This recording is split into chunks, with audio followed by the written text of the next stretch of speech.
根本不可能成为冠军。只是看到此子如此得意的不必。柳兄乃是羽仙。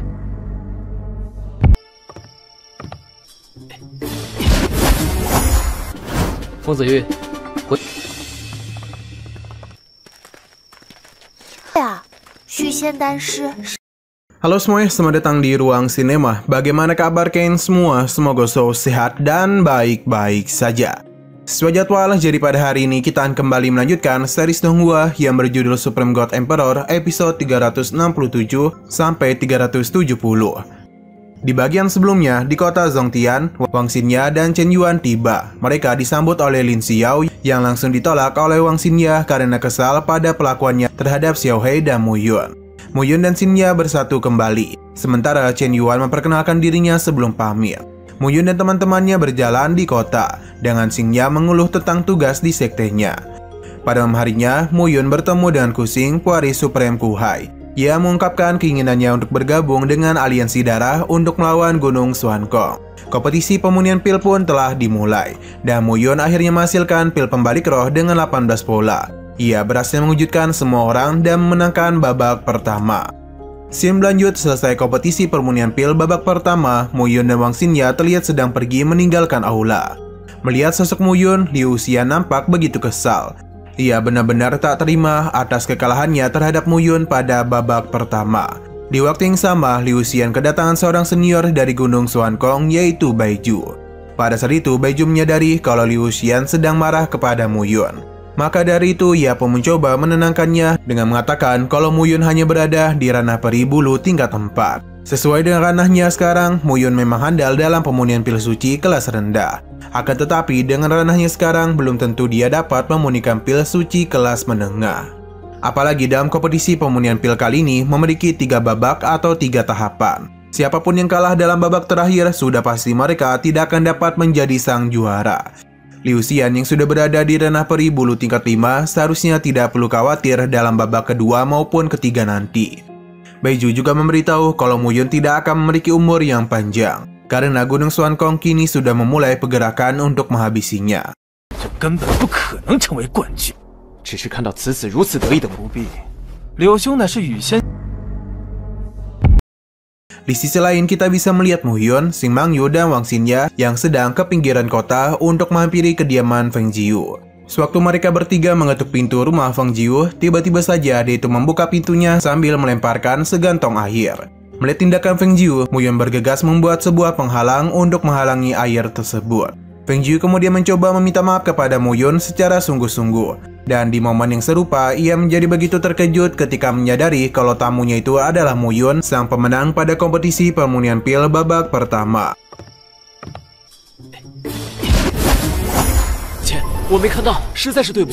Feng Jiu nampak menjadi begitu kagum dengan Mu Yun, karena Mu Yun adalah satu-satunya peserta yang berhasil memunikan 10 pil dengan 18 pola hanya dalam waktu sehari saja.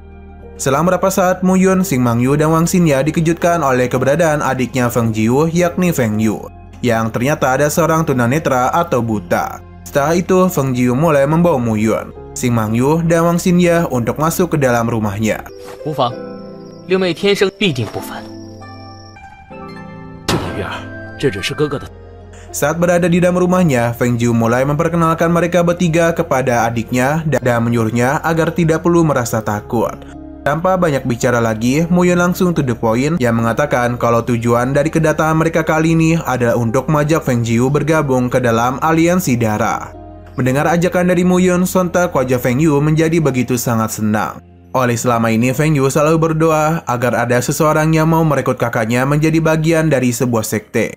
Bahkan Feng Yu seketika menangis sambil berkata kalau dirinya sangat berterima kasih kepada Mu Yun, Xing Mangyu, dan Wang Xinye. Setelah Feng Yu pergi, Mu Yun mencoba bertanya kepada Feng Jiu apa yang sebenarnya terjadi kepada adiknya itu.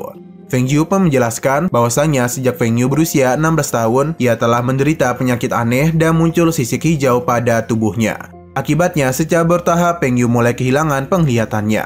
Hingga pada akhirnya, Feng Yu diusir dari keluarga Feng karena dianggap sebagai petanda buruk. Lantas Feng Jiu pun memutuskan untuk meninggalkan keluarga Feng dan juga melindungi adiknya.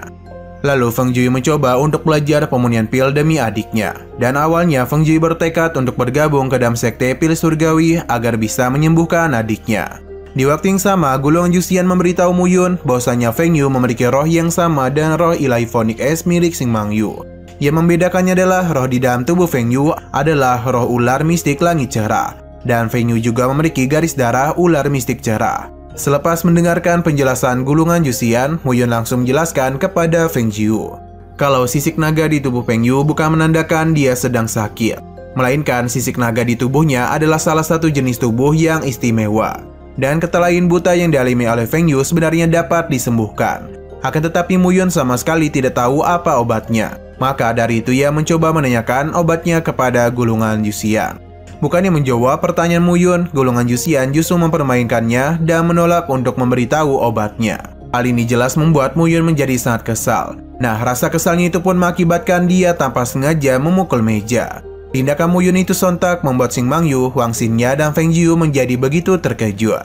Tak menyerah begitu saja, Mu Yun terus bertanya kepada golongan Juxian mengenai cara untuk menyembuhkan Feng Yu. Karena Mu Yun kali ini berencana akan menjadikan Feng Jiu sebagai murid.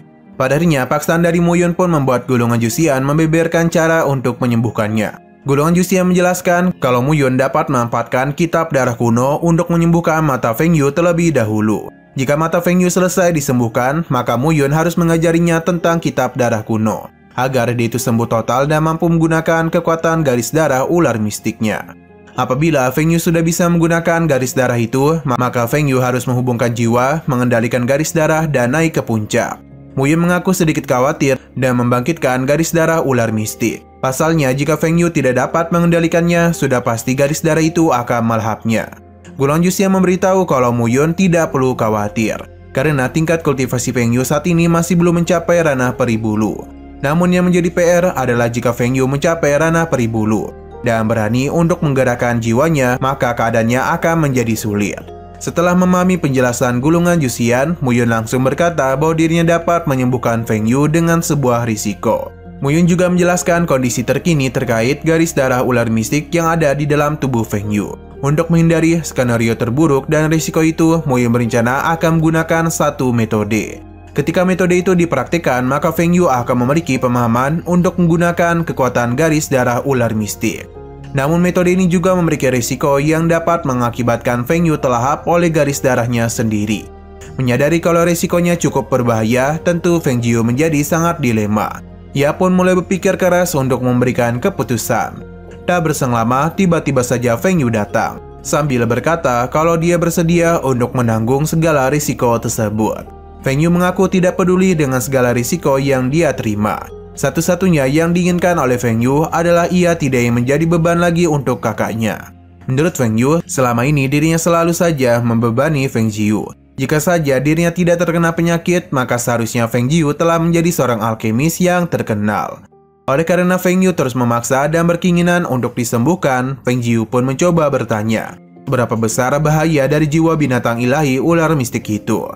Mu Yun menjawab bahwa semuanya tergantung pada masing-masing individu. Contoh saja Xing Mang Yu. Ia adalah salah satu orang yang telah membangkitkan jiwa ilahi roh Phoenix S.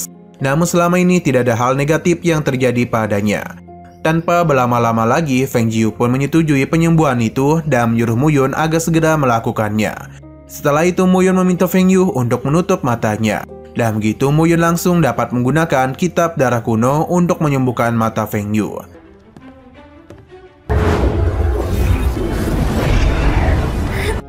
Selang beberapa saat, akhirnya Feng Yu dapat melihat lagi dan kembali pulih seperti sedia kala.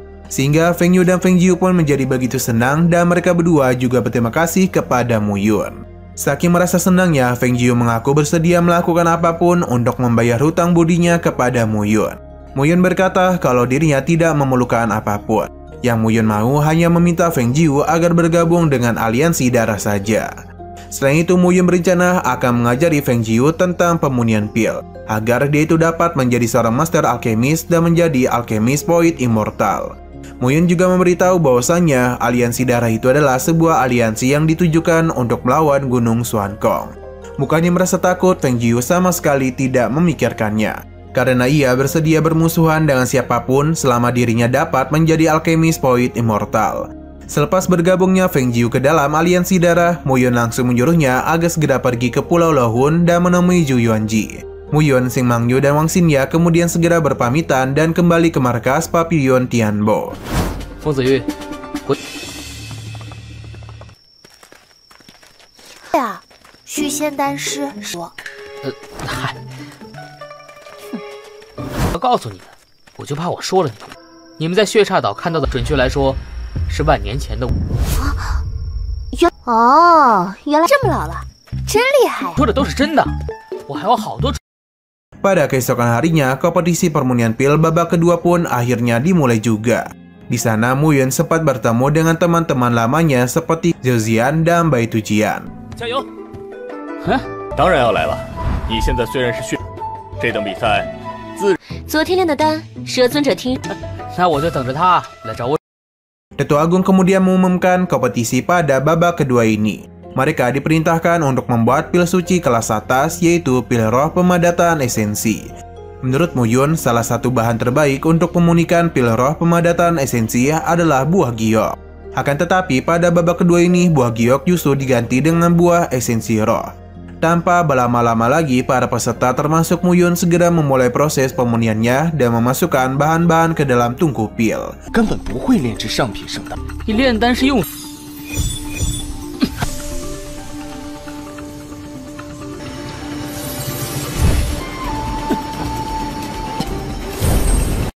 Tak berselang lama, tiba-tiba saja salah satu peserta bernama Tian Yu merasakan sebuah keanehan. Hingga akhirnya tungku pilnya pun meledak. Tetua Agung berkata, dengan kondisi Tian Yu sekarang, memang sudah sewajarnya jika dia tidak bisa memurnikan pil kelas atas. Pada saat yang bersamaan, kejadian yang sama juga terjadi kepada Juming.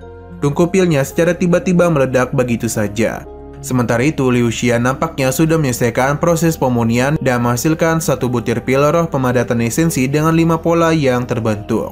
Setelah Liu Xian menyelesaikan pemurnian pilnya, Mu Yun dan Shen Gongyang pun ikut menyusul. Mereka berdua juga berhasil menyelesaikan pemurnian pil pada saat yang bersamaan. Pada saat itu, hasil dari pemurnian pil roh pemadatan milik Mu Yun sempat menggemparkan sisi aula. Karena dia itu berhasil memurnikan pil sebanyak 10 butir. Bahkan, Shen Gongyang saja ikut teralihkan fokus kepada Mu Yun. Sampai-sampai membuat tungku pilnya meledak dan gagal. Setelah itu, Tetua Agung mulai mengatakan kalau Mu Yun telah berhasil meraih 3 kemenangan berturut-turut dalam 3 detik. Belum sempat Tetua Agung mengucapkan sang pemenang, tiba-tiba saja Liu Xiang mengintervasinya. Liu Xiang meminta Tetua Agung agar melanjutkan kompetisi menjadi 4 babak. Menurutnya, seharusnya sang juara kompetisi ditentukan pada babak keempat, yakni babak pemurnian pil kelas terbaik. Dan penuh kepercayaan diri, Liu Xiang menantang Mu Yun untuk bersaing dalam pemurnian pil kelas terbaik. Lantas, tanpa pikir panjang lagi, Mu Yun langsung menerima tantangan tersebut. Oleh karena Mu Yun dan Liu Xiang sama-sama sepakat, maka Tetua Agung pun memutuskan untuk mengadakan babak tambahan, sekaligus babak yang akan menentukan sang pemenang. Sebelum babak tambahan dimulai, Tetua Agung pun meminta Mu Yun dan Liu Xiang untuk beristirahat terlebih dahulu, sambil menunggu persiapan bahan-bahan. 上品圣丹不是终极，一单定胜负。我做休整，若是还有尝试的，那就让他头破血流就知道。 Pada malam harinya, babak tambahan pun dimulai. Namun kali ini tidak hanya Mu Yun dan Liu Xiang saja yang akan berpartisipasi. Shen Gongyang dan Gu Yuefeng juga akan ikut berpartisipasi.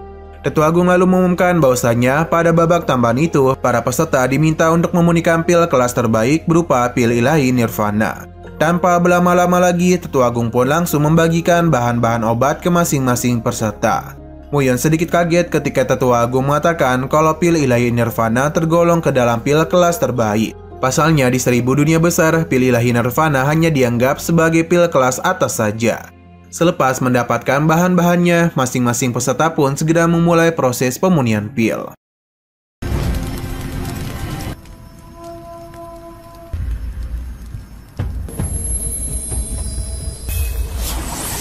Di tengah-tengah ketegangan kompetisi, Tetua Agung menyuruh muridnya yakni Tian Yu agar memperhatikan dan belajar dari para peserta dalam permunian pil kelas terbaik. Pada saat yang bersamaan, terlihat Liu Xiang yang sangat menggebu-gebu dan bersemangat karena tak ingin kalah dengan Mu Yun.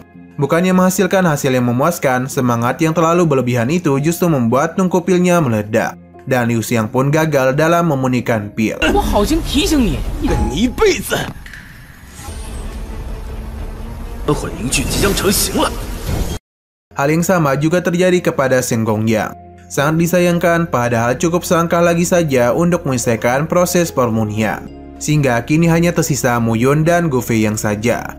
Pada saat itu Mu Yun dan Gu Feiyang secara bersama-sama menyelesaikan proses pemunian pilnya.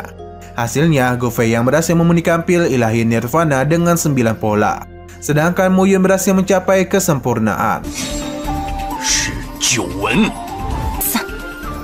18道。 Yang mana dia itu berhasil menciptakan 18 pola jalan agung pada pil ilahi Nirvana miliknya. Meskipun Gu Feiyang mengalami kekalahan terhadap Mu Yun, tetapi dia itu ikhlas menerima kekalahannya. Gu Feiyang juga mengakui kalau Mu Yun memang seorang praktisi yang layak disebut sebagai jenius 3 elemen. Mu Yun kemudian meresponnya dengan mengatakan bahwa ia tidak sabar untuk bersaing lagi dengan Gu Feiyang di dalam kompetisi formasi dan penempaan artefak. Setelah itu, Gu Feiyang mendekati Mu Yun dan mengangkat tangan Mu Yun setinggi-tingginya, sambil berkata kalau Mu Yun adalah sang juara dalam kompetisi permunian pil. 云，你随时可以找我拿。已结束。 Mu Yun kemudian menghampiri Tetua Agung dan mencoba memberikan penghormatan kepadanya. Lantas Tetua Agung pun mulai mengucapkan ucapan selamat kepada Mu Yun. Ia juga meminta Mu Yun agar menemuinya untuk mengambil hadiah kompetisi berupa pil peripoid. Mu Yun memberitahu bahwa ia berencana akan mengambil hadiah pil peripoid dalam beberapa hari ke depan, tepatnya setelah kompetisi formasi dan penempaan artefak berakhir. Tentu ucapan Mu Yun itu membuat para tetua menjadi sangat terkejut. Mereka semua sama sekali tidak menyangka kalau Mu Yun akan mengikuti 2 kompetisi lainnya. Selesai menemui para tetua, Mu Yun langsung pergi meninggalkan aula dan pergi ke sebuah restoran untuk makan malam bersama dengan Xing Mangyu, Baoling, dan Wang Xinye. 以为你逃荒去了。 Di sana Mu Yun bertanya kepada Baoling mengenai peraturan dalam kompetisi penempaan artefak nanti. Baoling menjawab peraturan yang ada pada kompetisi tahun ini ternyata sudah diubah oleh Sekte Gudang Artefak. Pada tahun ini kompetisi penempaan artefak dibagi menjadi 4 tingkatan yang berbeda. Yang pertama adalah artefak suci kelas rendah, kelas menengah, kelas atas, dan yang terakhir adalah kelas terbaik. Selain itu, kemungkinan para peserta hanya dapat memilih 1 tingkatan saja yang sesuai dengan keahliannya masing-masing. Jika mereka hanya seorang master penempa suci kelas rendah, maka mereka disarankan agar memilih tingkat penempaan kelas rendah saja. Mendengar peraturan baru itu, Mu Yun justru merasa bahagia dan siap untuk menjadi pemenang di tingkat utama. Beberapa saat kemudian, terlihat seorang pria mulai mendekati meja makan Mu Yun dan sambil mengatakan kalau Mu Yun terlalu percaya diri. Di babak kedua kompetisi, Mu Yun kembali menang dan menggemparkan penonton dengan hasil sempurnanya. Liu Xing menantangnya ke babak tambahan, tapi dia itu malah gagal. Mu Yun pun memenangkan kompetisi pemunian pil. Ia pun bersiap untuk berkompetisi dalam formasi dan penempaan artefak. Meski aturan baru menyarankan peserta memilih 1 tingkatan, namun Mu Yun tidak mempermasalahkannya. Scene berlanjut di sebuah restoran di kota Zhongtian. Terlihat salah seorang pemuda datang menghampiri meja makan. Pemuda itu memperkenalkan dirinya sebagai seorang pembunuh token emas dari Pavilion Bayangan yang bernama Huaiwu. Huaiwu juga menyebutkan bahwa dirinya adalah seorang jenius penempa artefak dan formasi. Dengan kata lain, Huaiwu kemungkinan akan menjadi saingan Mu Yun di kompetisi penempa artefak dan kompetisi formasi. Huaiwu pun mengingatkan Mu Yun agar tidak usah sombong dan berbangga diri hanya karena dianggap sebagai alkemis suci kelas tinggi setelah memenangkan kompetisi permunian pil. Bukannya membalas ucapan Huaiwu, Mu Yun justru membenarkannya dan mengaku kalau dirinya pantas berbangga diri. Sebab untuk mencapai alkemis suci kelas tinggi tidaklah mudah. Jawaban dari Mu Yun membuat Huaiwu tidak dapat berkata-kata lagi. Sehingga Huaiwu hanya memberitahu kalau ia akan membalaskan dendam teman baiknya yakni Shen Gongyang. Huaiwu dengan penuh keyakinan mengatakan kalau ia akan mengalahkan Mu Yun di dalam kompetisi formasi dan penempaan artefak. Ancaman dari Huaiwu sama sekali tidak dianggap serius oleh Mu Yun. Mu Yun malah mengusirnya dan memanggil Huaiwu dengan sebutan master penempa kelas rendah. Tidak dapat dipungkiri, sebutan itu tentu membuat Huaiwu merasa marah. Namun Huaiwu yang tidak ingin membuat keributan memilih untuk pergi dengan perasaan kesal. 说完就滚。哼，你们说我厉害吗？ Sesudah Huaiwu pergi, tiba-tiba saja Yiku datang dengan kecepatan cahaya. Kedatangan Yiku kali ini adalah untuk melaporkan sesuatu yang telah terjadi kepada Feng Jiu. Mendengar laporan dari Feng Jiu, Mu Yun pun memutuskan untuk segera meninggalkan restoran dan pergi menghampirinya.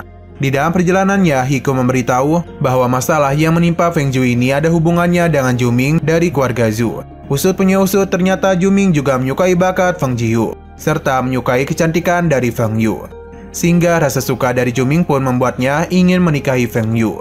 Oleh karena Feng Jiu dan Feng Yu telah bergabung dengan aliansi darah, maka Mu Yun tidak akan membiarkan Juming bertindak seenak jidatnya. Ketika sudah dekat dengan kediaman Feng Jiu, Mu Yun dan Hiko secara tak sengaja mendengar sebuah suara jeritan. Lantas mereka berdua pun bergegas berlari dan sesampai di sana, mereka berdua melihat tubuh Juming yang sudah tergeletak di tanah. Melihat kedatangan Mu Yun, Feng Yu pun mencoba menjelaskan bahwa ia secara tak sengaja menghabisi Juming. Ketidaksengajaannya itu disebabkan oleh Juming sendiri yang terus-menerus memaksa Feng Yu untuk menikah dengan dirinya. Mendengar penjelasan itu, sontak Mu Yun menjadi begitu terkejut. Pasalnya, Juming ini adalah seorang jenius yang telah berada di ranah peri bulu tingkat 4 dan hampir menembus tingkat 5. Sehingga bagaimana mungkin Feng Yu dapat menghabisinya dengan mudah.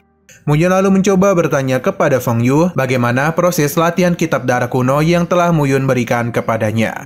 Feng Yu menjawab bahwa ia telah memahami secara penuh tentang kitab darah kuno tingkat pertama. Namun masih ada beberapa yang masih belum dapat dipahami oleh dirinya. Feng Yu merasa yakin dapat memahaminya dalam beberapa hari ke depan. Sontak Mu Yun menjadi sangat terkejut. Bagaimana bisa Feng Yu yang belajar sendirian dapat memahaminya dengan sangat cepat? Seolah-olah buku darah abadi itu hanya diciptakan untuk Feng Yu saja. Bahkan Mu Yun sempat beranggapan kalau Feng Yu itu adalah seorang jenius ataupun monster. Bahkan Mu Yun menganggapnya sebagai sebuah harta karun yang sangat berharga. Lalu Mu Yun menyuruh Feng Yu dan Feng Jiu untuk mengikuti Hiko menuju istana aliansi darah di Pulau Luohun. Sedangkan masalah kematian Juming, Mu Yun sendiri yang akan mengurusnya. Sebelum pergi, Mu Yun sempat memberikan sebuah buku darah abadi tingkat 2 dan memintanya untuk mempelajari hal itu.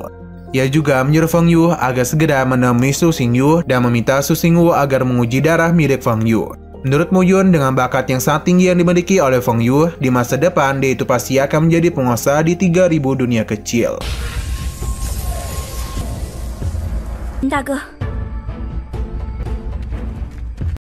Setelah itu Mu Yun langsung kembali ke markas Pavilion Tianbo, dan di tengah-tengah perjalanannya, Mu Yun masih saja kepikiran soal Feng Yu yang dapat menguasai buku darah abadi dengan sangat cepat. Kejadian itu membuat Mu Yun beranggapan kalau kitab darah kuno sepertinya ditakdirkan oleh seseorang yang memiliki jiwa binatang ilahi di dalam tubuhnya.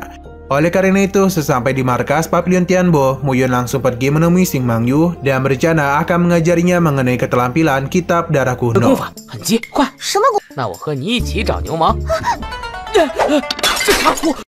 Singkat cerita, kita bisa melihat Mu Yun yang mulai membagikan keterampilan kitab darah kuno kepada Xing Mangyu. Sambil mentransfer keterampilan kitab darah kuno, Mu Yun memberitahu kalau keterampilan ini adalah teknik kekuatan garis darah. Maka dari itu Xing Mangyu harus benar-benar menguasainya.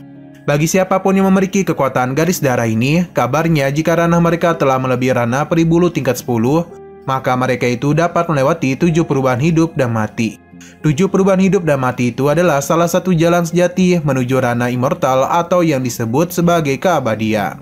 Begitu seseorang sampai ke ranah immortal, maka kultivasi mereka tidak akan ada lagi menempel pada tubuh dan jiwa. Di kehidupan ini sebenarnya banyak para praktisi yang memahami betul tentang keuntungan dari kekuatan garis darah. Tetapi tidak ada satupun dari mereka yang mau berlatih dan berfokus pada kekuatan tersebut. Padahal kitab darah kuno ini dapat mengembangkan kekuatan garis darah mereka sendiri dan meneruskannya ke garis berikutnya. Dengan kata lain, jika seseorang benar-benar mempelajari kitab darah kuno, maka keturunan mereka akan dilahirkan sebagai praktisi yang dapat menyentuh ranah immortal.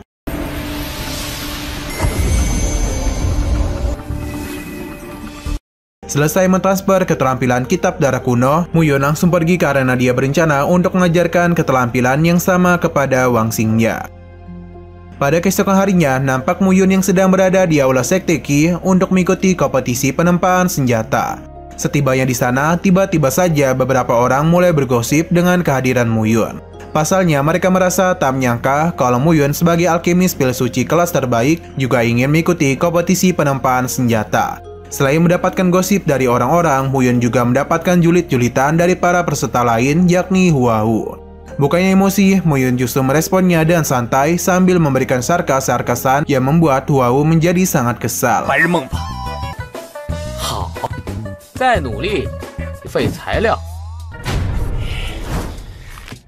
今天你若此生绝不再练气。没取得第一，还说非要拿第一。 Selang beberapa saat, datanglah 3 juri dari Sekte Qi yang bernama Leng Rufeng, Su Zhengqi, dan Qi Bufan. Baru saja tiba, Leng Rufeng langsung mengingatkan Zhu Zhengqi agar tidak menguntungkan cucunya yang bernama Su Zhengmeng. Meskipun Su Zhengqi adalah kakek dari Su Zhengmeng, akan tetapi dirinya dan yang lainnya memiliki penilaian dan peserta favorit mereka masing-masing. Mulai dari Su Zhengqi yang menilai kalau cucunya lah yang paling hebat, Su Zhengqi yang bias terhadap Xiaomeng, hingga Bufan yang menjadikan Mu Yun sebagai favoritnya. Di waktu yang sama, terlihat Mu Yun yang sedang dihampiri oleh saingannya yang bernama Meng Yun.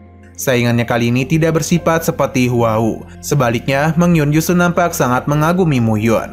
Alasan Meng Yun mengagumi Mu Yun adalah karena keberhasilan dia dalam menjadi alkemis pil suci kelas terbaik dengan 18 bola pada pilnya. Selain itu, Meng Yun juga ternyata selama ini ingin menjadi seorang alkemis. Namun sayangnya, Meng Yun malah mengambil jalan yang salah dan menjadi seorang penempa artefak. Demi mewujudkan cita-citanya sebagai seorang alkemis, secara terang-terangan Meng Yun meminta untuk menjadi muridnya Mu Yun. Di momen yang serupa, Meng Yun tiba-tiba saja mendapat teguran dari para tetua oleh karena kompetisinya yang akan segera dimulai. Bukannya takut, Meng Yun justru dengan sangat berani mengatakan kalau dia sama sekali tidak peduli dengan kompetisi kali ini. Tentu saja, jawaban dari Meng Yun itu sontak membuat para peserta lainnya, termasuk para juri, menjadi begitu terkejut. Mu Yun yang merasa tidak enak dan situasinya memberitahu bahwa Meng Yun dapat menjadi muridnya selama dia itu bisa mengalahkannya dalam kompetisi kali ini. Sehingga padanya, Meng Yun pun mulai bersiap untuk mengikuti kompetisi dan mengalahkan Mu Yun. Sebelum kompetisi dimulai, Su Zhengqi menjelaskan terlebih dahulu mengenai peraturannya. Su Zhengqi menjelaskan bahwa pada kompetisi kali ini, para peserta akan diberikan bahan-bahan untuk artefak suci kelas atas. Kemudian para peserta diperbolehkan untuk memilih masing-masing tingkat pil yang mereka inginkan. Dan hasilnya artefak mereka akan dinilai melalui batu uji yang sudah disiapkan. Setelah itu, para peserta segera memulai proses penempaan senjata. Dan kita bisa melihat Mu Yun yang di tengah-tengah prosesnya melakukan penarikan pola. Metode penarikan kembali polanya itu membuat para juri menjadi begitu terkejut. Karena metode ini berbeda dengan metode pada umumnya. Su Zhengqi kemudian memuji Mu Yun dengan mengatakan kalau dia menggunakan metode yang cukup cerdas.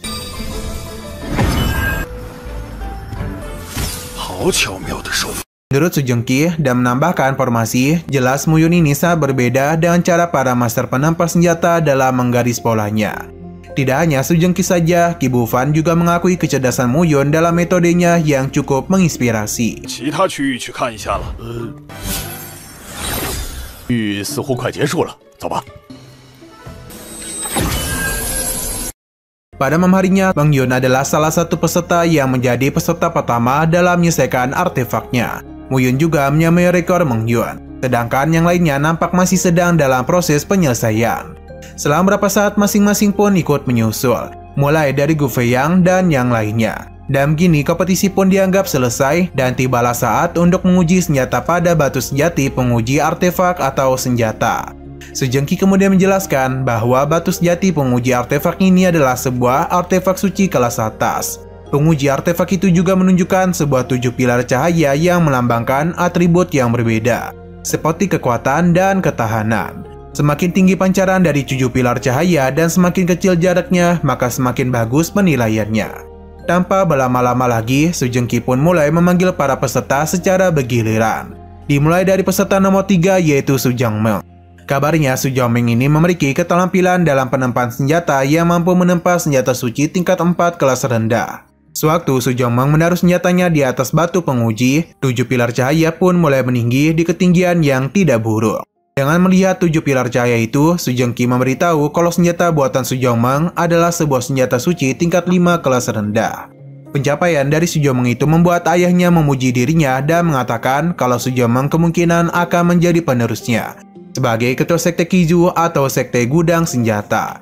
Selesai penilaian terhadap Su Zhengmeng, penilaian pun melanjut kepada seorang peserta bernama Jin Zhengyu. Sesuai dengan penilaian dari batu penguji, Su Zhengqi ini memberitahu bahwa senjata milik Jin Zhengyu adalah senjata suci tingkat 3 kelas rendah.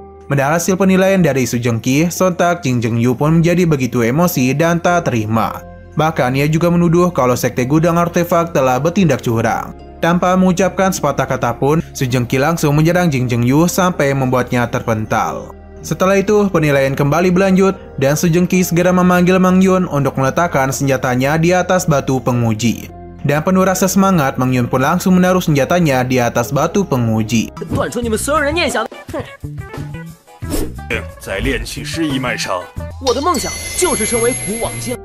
Alhasil, penilaian dari batu penguji menunjukkan bahwa senjata milik Mang Yun adalah senjata suci tingkat 7 kelas rendah. Sontak saja beberapa orang yang menonton kompetisi menjadi sangat terkejut. Mereka tak menyangka kalau Mang Yun yang bercita-cita ingin menjadi seorang alkemis ternyata memiliki keterampilan dalam penempaan senjata yang tidak main-main. Berbeda dengan Mang Yun, ia justru merasa tidak puas dengan hasil dari penempaan senjatanya. Pasalnya, senjata suci tingkat 7 kelas rendah belum cukup untuk mengalahkan Mu Yun. Jika Mang Yun tidak dapat mengalahkan Mu Yun dalam kompetisi ini, maka Mang Yun tidak akan bisa menjadi muridnya.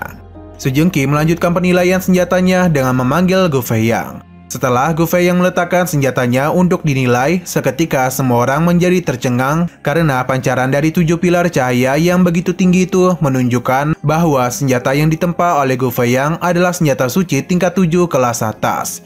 Ekspresi tercengang dan perasaan terkejut ini tak berhenti sampai di situ, sebab masih ada yang lebih tinggi daripada Gu Feiyang, yaitu senjata milik Huawu yang mana adalah senjata suci tingkat 8 kelas atas. Melihat senjata suci buatan Huawu, Mu Yun mengakui kalau Huawu memang memiliki keterampilan untuk bertindak sombong. Akan tetapi, Mu Yun juga merasa yakin akan senjata suci yang dia tempa. Karena di dalam proses penempaannya, Mu Yun mempraktikkan 9 elemen pengumpul energi langit yang berasal dari 9 kekuatan alam yang murni. Menurut Mu Yun, di dalam dunia seni bela diri tidak ada kekuatan yang lebih kuat daripada kekuatan alam murni. Maka dari itu, Mu Yun sengaja mencampurkan energi 9 elemen ke dalam pedangnya. Dengan begitu, senjata Mu Yun dapat menjadi sebuah senjata Immortal Void. Mendengar penjelasan Mu Yun, golongan Juxian pun memberitahu bahwasannya tanpa memasukkan energi immortal, maka mustahil senjata Mu Yun dapat mencapai Immortal Void. Namun jika Mu Yun dapat menemukan proporsi yang tepat dari energi 9 elemen, maka senjata Mu Yun dapat mencapai senjata suci kelas terbaik. Setelah itu, Mu Yun mulai meletakkan senjatanya ke atas batu penguji. Akan tetapi, pada saat itu, 7 pilar cahaya di batu penguji sangat lambat meninggi. 你好，别超过7级，否则七局们和你没完的。验气开始。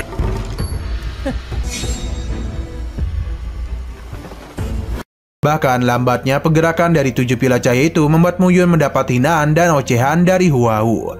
Mendengar ocehan itu, Mu Yun justru menanggapinya dengan menantang Huawu. Jika dirinya mendapati posisi pertama pada kompetisi, maka Huawu harus berhenti menjadi seorang penempa senjata. Pada saat itu, pergerakan dari sinar 7 cahaya masih sangat lambat. Hingga pada akhirnya, sinar 7 cahaya pun meninggi secara signifikan. Melihat ketinggian sinar 7 pilar cahaya itu, semua orang termasuk para juri menjadi begitu terkejut dan merasa kalau ketinggian itu tidak masuk akal. Tak hanya menghasilkan ketinggian yang sangat sempurna saja, bahkan batu penguji itu saja sampai meledak tanpa menyisakan apapun. Hal demikian tentu saja membuat Huawu benar-benar tercengang dan tak bisa berkata-kata.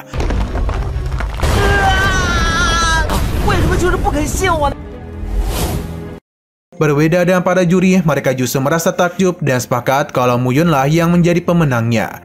Sejengki menjelaskan di 3000 dunia kecil, di atas dari senjata suci kelas terbaik ada yang namanya senjata Immortal Void. Dan tingkat tertinggi dari senjata suci adalah tingkat 10. Menurut Sejengki, senjata buatan Mu Yun itu tergolong ke dalam senjata suci tingkat 10. Oleh karena itulah, Mu Yun pantas mendapatkan posisi pertama. 奖励的虚仙气一剑，凭一件虚仙气啊！我的天哪！更变态的是，这慕云长。 Setelah mendapatkan kemenangan, Mu Yun secara resmi mengumumkan kalau ia ingin melelang senjata Immortal Void-nya dan juga melelang pil Immortal Void miliknya di Pavilion Tianbao.